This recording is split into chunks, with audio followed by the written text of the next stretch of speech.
Making it happen DIY. Got the 2004 Toyota Matrix with a P0741 due to this shift solenoid, solenoid number 3. It overheated and burned out because I got low transmission fluid and it eventually just short-circuited. I can't drive forward or backward, it just revs in neutral. And so I'm gonna swap this out today and get it back to normal so that I can drive again. Junkyard solenoids for the win. Can get this guy for 78 bucks here compared to 500 at the dealership. To make sure it's working, we can check the electrical resistance. Get a multimeter, set it to ohms, put your black lead on the metal clamp, and we'll test the positive. And we're reading an exact 13.8. That's within 10 to 15 ohms, so that shows that this is a correctly functioning solenoid. The second test you can do is hook your solenoid up to the battery with positive and negative leads. Put the negative on the clamp and the positive right here. And you should hear a faint clicking noise showing that it's actuating. It's not as loud as the Solenoid 1 and 2. I've tried a used one, I've tried an aftermarket one, and I've tried a brand new one. All of them do the same thing, quiet clicking. Now that we confirmed the solenoid is in spec, we're gonna go ahead and put the car on jack stands.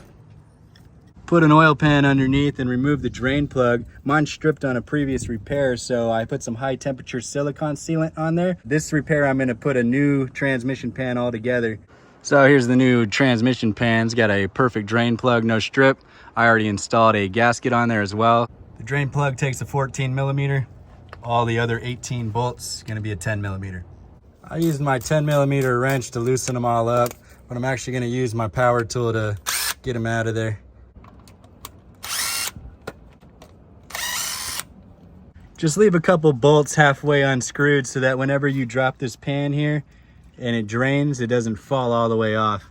Now that most has fallen out, I'm gonna go ahead and drop the pan some more.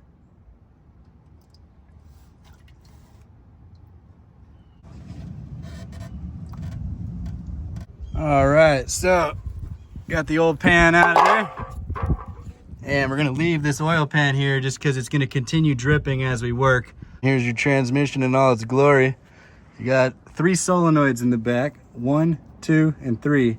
And it's this third shift solenoid that's given all the problems for shifting, not going in reverse, revving in neutral, all the skipping of gears. It's held on by 2 bolts here. Once you get those out of there, super easy to remove. And there's also a solenoid up here in the front, and that's gonna be your pressure control solenoid. But the one that's given all the problems is this guy right here. I already connected my positive test lead to solenoid 1 and 2 and confirmed that they actuated on command. Nice and dandy. So that leaves me to this shift solenoid. The shift solenoid is also held on by 10 millimeter bolts. This one's gonna be a long bolt, this one's gonna be a short bolt.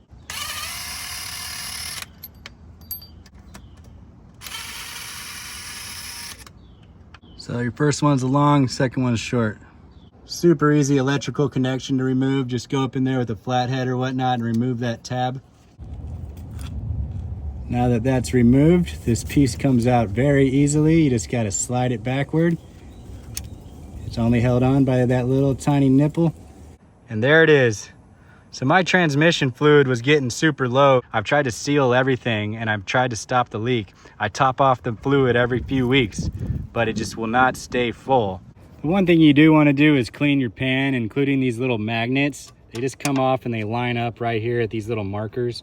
Got the new solenoid installed and the pan put back together. Gonna go ahead and drop these jack stands and take that fluid and put it back in the transmission. And now for the moment of truth. Reverse. Drive. Woo! And there you have it.